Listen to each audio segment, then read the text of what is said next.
Irmãos, vamos ler hoje segunda carta de Paulo a Timóteo, capítulo 3. Segunda carta de Paulo a Timóteo, capítulo 3. E vamos ler a partir do versículo, no 10º versículo. Segunda Timóteo, carta de Paulo a Timóteo, capítulo 3, verso 10. Tu, porém, tens seguido de perto o meu ensino, procedimento, propósito, fé, longanimidade, amor, perseverança, as minhas perseguições e os meus sofrimentos, quais me aconteceram em Antioquia, Icônio e Listra, que variadas perseguições tenho suportado. De todas, entretanto, me livrou o Senhor. Ora, todos quantos querem viver piedosamente em Cristo Jesus serão perseguidos. Mas os homens perversos e impostores irão de mal a pior, enganando e sendo enganados. Tu, porém, permanece naquilo que aprendeste, de que foste inteirado, sabendo de quem o aprendeste, que desde a infância sabe as sagradas letras, que podem tornar-te sábio para a salvação pela fé em Cristo Jesus. Toda a Escritura é inspirada por Deus e útil para o ensino, para a repreensão, para a correção, para a educação na justiça, a fim de que o homem de Deus seja perfeito e perfeitamente habilitado para toda boa obra.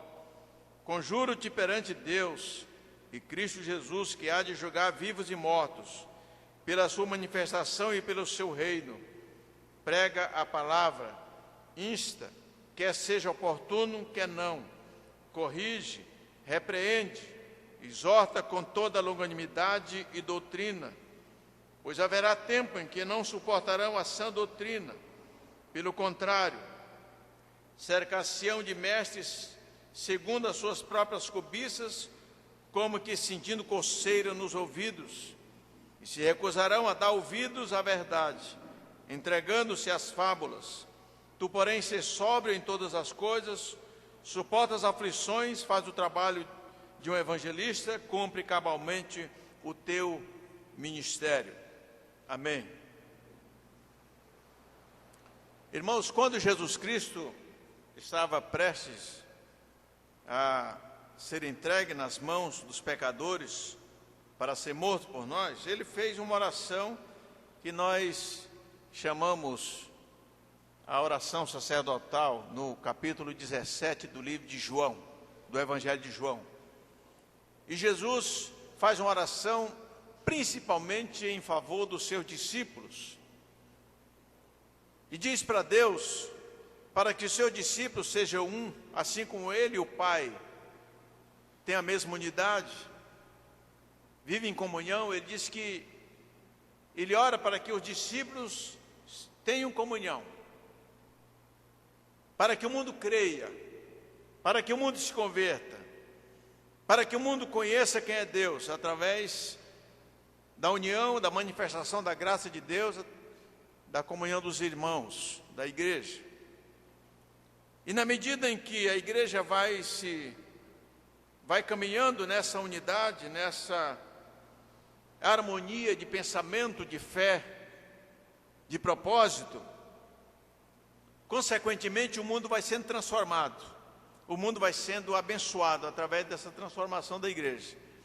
Mas na medida em que a igreja também vai perdendo essa comunhão, na medida em que os irmãos não vivam, ou não estão vivendo uma vida cristã que agrada ao Senhor, o mundo também, ele não vai reconhecendo a igreja como um propósito de Deus. A igreja vai perdendo o seu papel de representante do Senhor. Outro dia alguém me convidou para ir num restaurante, comer num restaurante muito bom. É um nome muito conhecido no Brasil todo. É caro, muito caro. Eu não estava pagando, me chamaram e eu fui. E de fato é uma comida muito boa. Muito boa. E eles têm que manter aquele padrão de qualidade. Porque se não mantém o padrão de qualidade, a clientela vai fugindo. O irmão Rafael é padeiro. Ele faz um pão muito bom, mas se ele começar a fraquejar no pão, os irmãos não compram mais o pão dele. Vai dizer, não presta não, só se ele melhorar. Os irmãos se lembram de anos atrás, o Brasil deixou de vender para as comunidades estrangeiras, passou alguns anos, por causa da aftosa e aquelas coisas todas, o Brasil teve um prejuízo muito grande. Depois foi que voltou a credibilidade. Então, na medida em que a gente vai fazendo algumas coisas corretas, a gente vai crescendo. Mas na medida que a gente vai fazendo as coisas erradas, a gente vai decrescendo e a igreja não vai crescer e Deus não é glorificado através da igreja. Paulo, escrevendo a Timóteo, ele disse, olha Timóteo, e tem 3 frases aqui que eu gostaria que os irmãos vejam bem. O versículo 10. O que está escrito? As duas primeiras palavras, qual é? Tu, porém. Versículo 14. Tu, porém. Versículo 4 do capítulo... O versículo 5 do capítulo 4.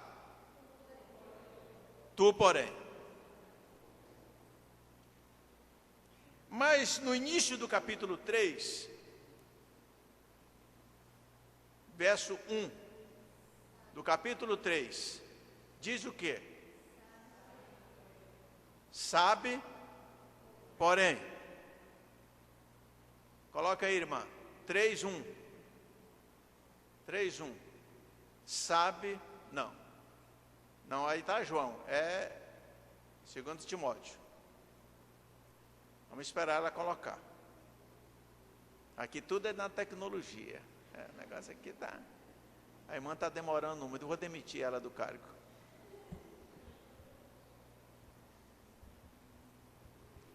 Segundo Timóteo 3:1. Eu vou esperar, irmã, não se preocupe, eu espero. Sabe, porém. 3 frases, Paulo dizendo, tu porém, tu porém, tu porém. E a primeira, essa aqui ele diz, sabe, porém.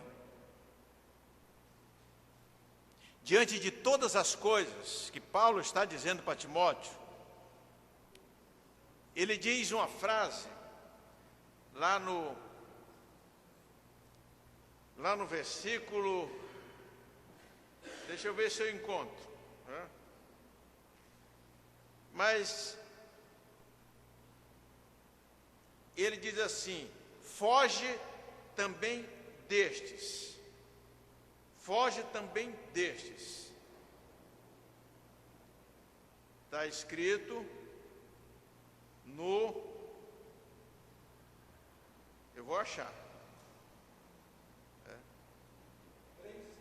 3:5. 3:5. Foge também destes. Eu só quero fazer esse paralelo para os irmãos terem uma ideia do que é que Paulo está dizendo para Timóteo. Você foge dessas coisas. Eu devo fugir de quê? Paulo está dizendo no capítulo 3, eu não sei se vai sobrar alguma coisa para fugir, mas ele diz, olha, nos últimos tempos, sabe porém que nos últimos tempos, nos últimos dias, sobrevirão tempos difíceis. E a lista de que ele deveria fugir era desses homens, desses comportamentos.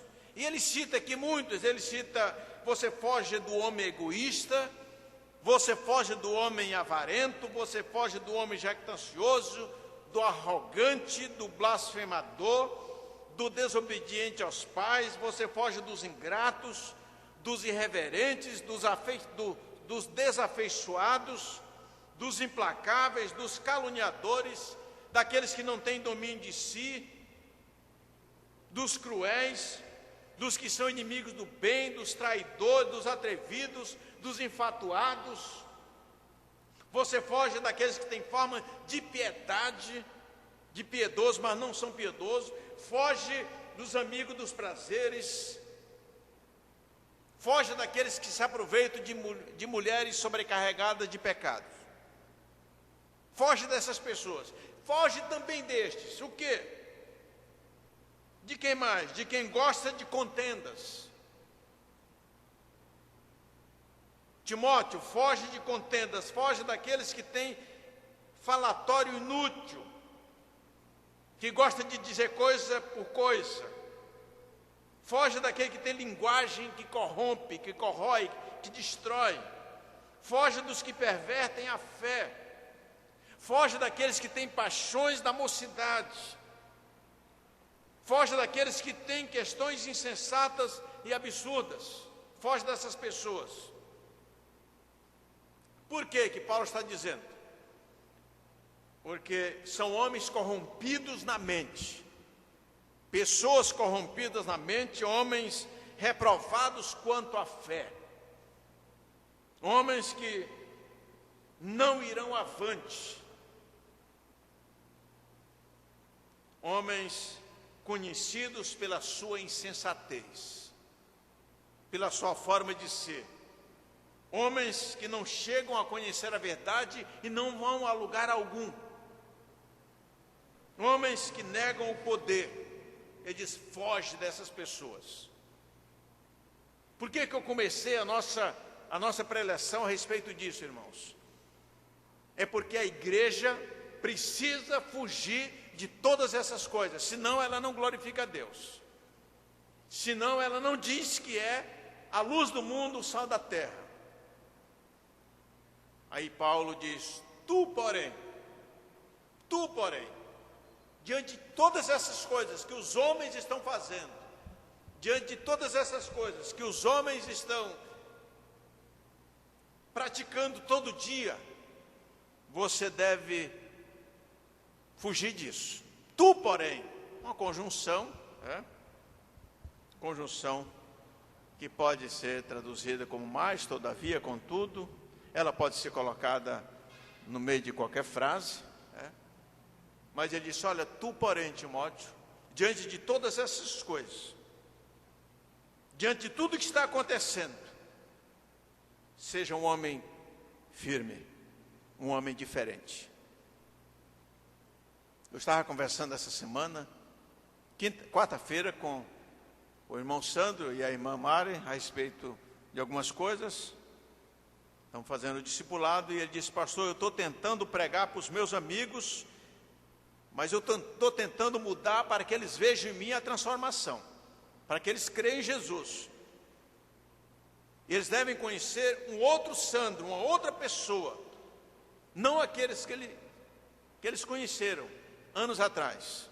É assim que a igreja deve se posicionar. Então eu quero destacar 3 coisas nesse tu, porém, que Paulo diz a Timóteo. Primeiro, diante da corrupção e dos males dos últimos tempos, Timóteo tinha que ser diferente. Como? Seguindo de perto o meu ensino. Está no versículo. Seguindo de perto o meu ensino. Aquilo que Paulo ensinou para ele. Igreja só transforma o mundo se diante de toda essa corrupção que tem, de toda essa maldade, a igreja tenha uma vida diferente. Se a gente não tiver, não adianta nada. Não adianta nada. Seguindo de perto o meu ensino, como foi que você viu o meu proceder, o meu testemunho, como foi que eu andei, os anos que nós convivemos juntos, como foi que eu andei, como foi que você viu a mim, como seu professor de fé, como foi? Então você deve ser diferente, como foi o meu propósito, que propósito eu tinha, Você seguia de perto a minha vida, então siga de perto o meu ensino. Siga de perto o meu procedimento, aquilo que eu mostrei para você. É assim que a igreja melhora. Siga de perto a fé que eu repassei para você, uma vez que você adquiriu essa fé através da sua avó Lloyd e da sua mãe Eunice. Você aprendeu, Timóteo. Você não pode jogar isso fora. Pratica todo dia isso, mas de perto. Você viu a minha longanimidade, como eu era exasperado. Antes de me converter, eu era bruto, mas eu aprendi a ser longânimo. Deus me transformou. Eu aprendi a ter um ânimo longo, um pavio comprido. Eu não estouro com facilidade, Timóteo. Você é do mesmo jeito, meu filho. Igreja que quer ser diferente, ela tem que comportar diferente. Você viu o meu amor pelas pessoas e por Deus. Você viu a minha perseverança, Timóteo. Persevere, meu filho. Diante de um mundo tão agitado, corrompido, estragado, mantenha-se diferente.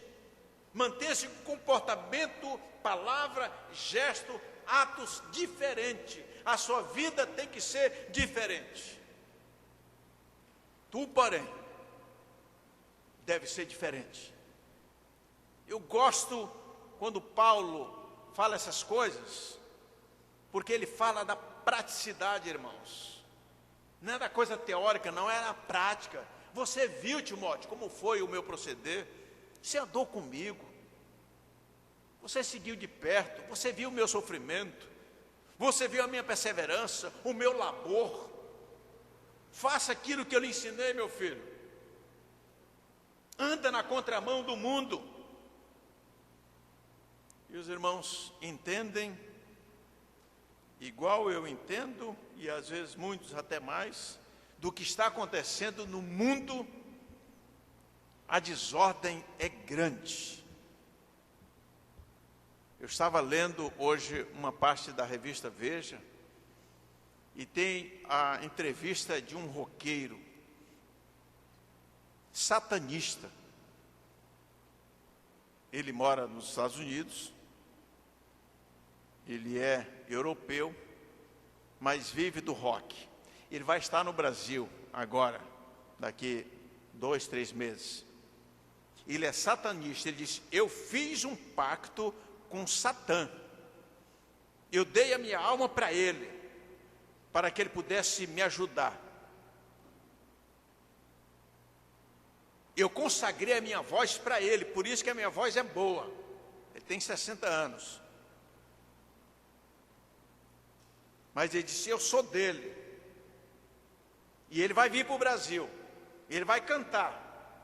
E milhares de pessoas vão estar lá no show dele. E quem sabe até muitos crentes.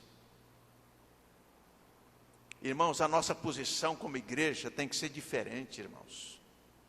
Tem que ser diferente. Paulo está dizendo: Timóteo, a nossa vida é diferente. Além dessas causas, além dessas coisas todas que me aconteceram, olha as minhas perseguições e o meu sofrimento por Jesus. Eu não abro mão disso, Timóteo, você sabe disso. Por que nós abrimos tanto, irmãos, concessões? Por que nós somos muito maleáveis? Por que ao invés de servir o Senhor com alegria, com dedicação, com perseverança, a gente vai se esmorecendo na vida?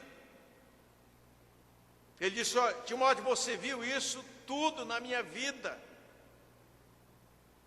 as perseguições e tudo mais, mas o Senhor me livrou de todas elas. O Senhor me livrou de todas elas. Ontem, o pastor Jandes pregou aqui sobre isso. Quem está na presença de Deus, Deus cuida, Deus abençoa. Mas uma coisa, Timóteo, você precisa ficar sabendo que você pode ser perseguido. Todos quantos querem viver piedosamente em Cristo Jesus serão perseguidos. Mas o grande problema é que muita gente não quer ser perseguida. Ou seja, ele não deseja, claro que ninguém deseja, mas ninguém suporta, ninguém quer. Mas ele disse assim: todos quanto querem viver uma vida piedosa em Cristo Jesus será perseguida essa pessoa. Esse é o preço da piedade. É o preço de querer andar com Deus. Andar com Deus é assim, o preço é alto. E você, Timóteo, aprendeu isso comigo, e aprendeu com sua avó e com sua mãe.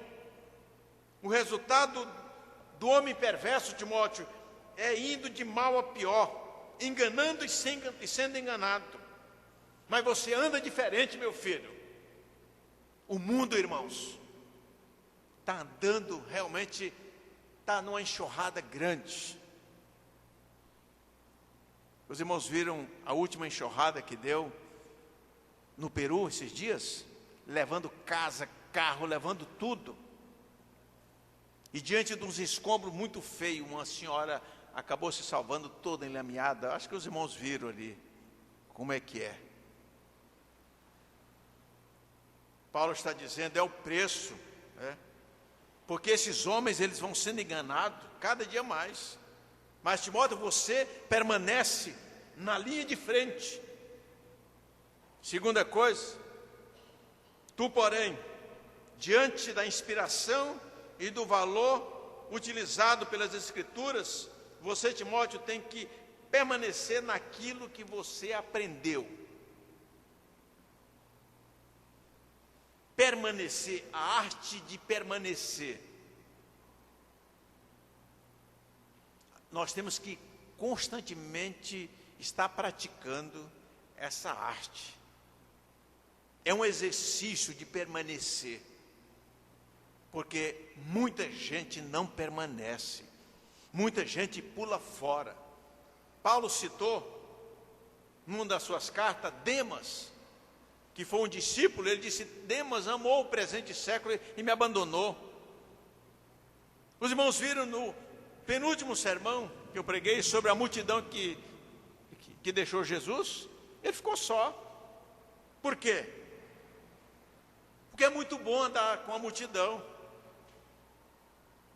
Paulo disse: meu filho, mas andar, permanecer firme naquilo que aprendeu, é de Deus. Permaneça, Timóteo, sabendo de quem você recebeu a instrução. Não jogue fora. Estou aqui olhando para o Daniel, que aprendeu com Dona Samiramis, e o seu Claudionor. Seu Claudionor, é Claudionor, estou falando Claudionor, que é seu Claudionor, com toda a dureza dele, mas ele conseguiu botar os filhos no caminho. Saiu quem quisesse, mas está aqui o Daniel firme. É a arte de permanecer na instrução que recebeu. Irmãos, é importante permanecer na instrução que Deus nos deu, sabendo de quem nós aprendemos. A gente não pode jogar fora de jeito nenhum essa instrução. Olhando para o Érico aqui, o pai do pai dele, quer dizer, vem de gerações. Nós temos que sustentar isso, irmãos. Estava olhando a Suzimara, as gerações, o avô, os pastores no sertão do Ceará, pegava o trem, depois pegava o burro, ia para Senador Pompeu, Crato, andando de burro, 3, 4 dias de burro, para pregar o Evangelho. E a consequência disso é que muitos permaneceram firmes no trabalho do Senhor. Paulo está dizendo, Timóteo, você aprendeu desde pequeno, e sabendo que elas, as Escrituras, elas podem fazer da sua vida uma grande bênção. Você, meu filho, não saia dos caminhos do Senhor, sabendo que a fonte da inspiração da Escritura é Deus. Ele está dizendo para nós o que a gente tem que fazer. Essa escritura não é qualquer coisa não, irmãos. É palavra de Deus. O que ela diz é verdadeiro. Pode passar o céu e a terra, mas ela não passa. Por isso que eu tenho que ser diferente, porque nela eu sou abençoado. E eu sei para que ela é útil. É útil para o ensino, para a repreensão, para a correção na justiça, a fim de me preparar para entrar no céu. É só ela que me prepara para o céu. Não é filosofia, não é dinheiro, não é beleza, não é nada. Quem me prepara para o céu é a Escritura. Por isso que ele diz: tu, porém, meu filho, anda com Deus. Anda com Deus, sabendo qual o fim principal da Escritura: é tornar o homem habilitado para toda boa obra. Igreja, nós precisamos nos preparar para toda boa obra. E última coisa, tu, porém, diante da atual situação do mundo, Timóteo, permanece firme no teu ministério. Permanece firme no teu ministério. É um exercício, irmãos, para permanecer no ministério. É muito difícil. Tempo atrás eu conversei com um homem que estava muito bem na igreja, um pastor. Começou muito bem. E um dia ele me encontrou na rua e disse: pastor Porto, eu estou deixando o ministério, não quero mais saber de ser pastor. O que foi, irmão? O que foi que aconteceu? Ele está indo tão bem no ministério. Não, crente é bicho ruim, crente é falso e tudo mais. E começou a falar sobre os crentes. Crente é falso. Eu digo: e o irmão não é falso também não? Mas por que você está deixando o ministério? Só por causa disso? Eu tenho quase 30 anos de pastorado, eu falando para ele. Ele já faz uns 10 anos. E ainda não desisti.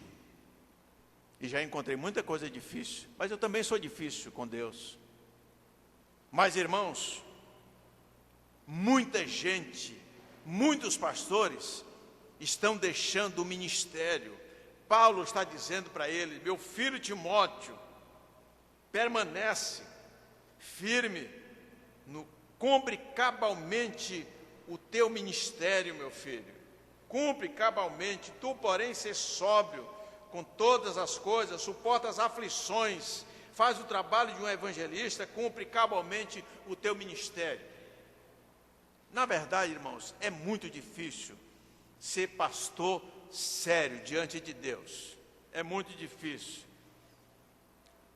Mas existe a desilusão. Pessoas que acham que o ministério é aquela coisa boa e entra e não sabe o que é que vai acontecer. As novas tendências. Tem uma tendência nova aí surgindo. Outro dia eu vi um vídeo não sei se é pastora, o que é. Ela estava pregando e de repente trouxeram um endemoniado na frente para ela expulsar. Aí ela saiu, tem uma porta, ela entrou na porta e veio com a capa. Veio com a capa para expulsar o demônio. Eu digo, quer dizer que ela entra naquela porta, aquela porta é abençoada, traz uma capa para expulsar. Então, tem umas modas assim que estão acontecendo por aí, por acolá, que é difícil, irmãos, a gente entender, e é por isso que muitos pastores estão deixando o verdadeiro ministério, por causa das novas tendências, por causa da ganância, a exigência familiar também. Já encontrei pastores dizendo: a minha família não aceita que eu seja pastor, está me desestimulando, isso que é muito difícil, a pressão da mídia, os deslumbramentos pelo belo, falta de leitura, falta de oração, falta de comunhão, as facilidades, pressão da igreja, desobediência do rebanho, palavras sem conteúdo, e tem muitos pastores deixando. Mas Paulo disse: meu filho, conjuro-te perante Deus, prega a palavra, quer seja oportuno, quer não. Mas prega, meu filho. Não desanima, vai ter perseguição.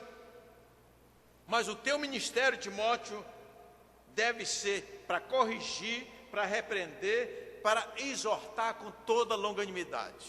Meu filho, não desanima. E Timóteo não desanimou. Então, diante de todas aquelas dificuldades, Timóteo tinha que permanecer firme no Senhor. Então, encerrando, Paulo está dizendo: tu, porém, tens seguido de perto o meu ensino. Continua. Tu, porém, permanece naquilo que aprendeu. Continue naquilo que você aprendeu. Tu, porém, se sóbrio em todas as coisas. Vigia, meu filho. Anda comigo. Anda com Deus. Faz o trabalho. Porque, quanto a mim, Paulo termina dizendo, quanto a mim, eu já estou sendo oferecido como libação sobre o sacrifício. Ou seja, eu fiz, combati o bom combate, completei a carreira e guardei a fé. Tu, porém, segue o meu ensino. Irmãos, vamos seguir o ensino de Paulo, ensino de Deus, para que a nossa vida seja abençoada, que a igreja seja conhecida no mundo como um grupo que representa Jesus, vivendo em santidade, em obediência, mas vamos fugir de tudo que não presta. Tudo que não presta está aqui escrito. E mais outras coisas. A lista pode ser muito mais, dependendo de como a gente faz essa lista. Amém, irmãos? Vamos orar? Pai, eu quero louvar o teu nome, porque a tua palavra exorta cada um de nós a que cada um seja firme na fé, ande concordemente no Senhor, vivendo uma vida cristã que agrade a Deus. O mundo só destrói, o mundo só tem aparência de belo, mas o mundo está corrompido, está doente, está enfermo. A máquina do mundo está enferma. A igreja é o remédio para a salvação da humanidade, através do Evangelho, na pregação da salvação em Jesus Cristo. A igreja tem toda essa mensagem, mas se nós, como igreja, não propusermos no coração a decisão de pregar, de viver, ou ao menos de tentar mudar, de ser diferente, a igreja vai se corrompendo na medida dos anos, que já está se corrompendo, porque muitos estão pervertendo a Escritura, diz a tua palavra, homens pervertendo na fé, homens carregados de pecados, de maledicência, de corrupção, jactâncias, homens orgulhosos, vaidosos, arrogantes, prepotentes, mundanos, cheios de vaidade. Isso corrompe a mente das pessoas, corrompe as famílias, corrompe as crianças, e a igreja não tem muita coisa para dar. Mas quando ela entende que nós, porém, eu como igreja, devo viver uma vida diferente, aí as coisas começam a mudar. A nossa casa começa a mudar. Nossa família passa a ser uma família diferente. A alegria passa a entrar na nossa casa, no nosso lar, nos corações dos familiares. Deus passa a ser glorificado. Jesus Cristo passa a ser honrado através das vidas das pessoas. E a luz do céu passa a entrar, a penetrar nos corações embrutecidos, que andam na negridão das trevas. Eu quero pedir em nome de Jesus, que o Senhor nos ajude a andar com Ele, cada dia, a sermos como Timóteo, a sermos como Paulo, pagando o preço de andar com Jesus. Em nome dele nós oramos. Amém.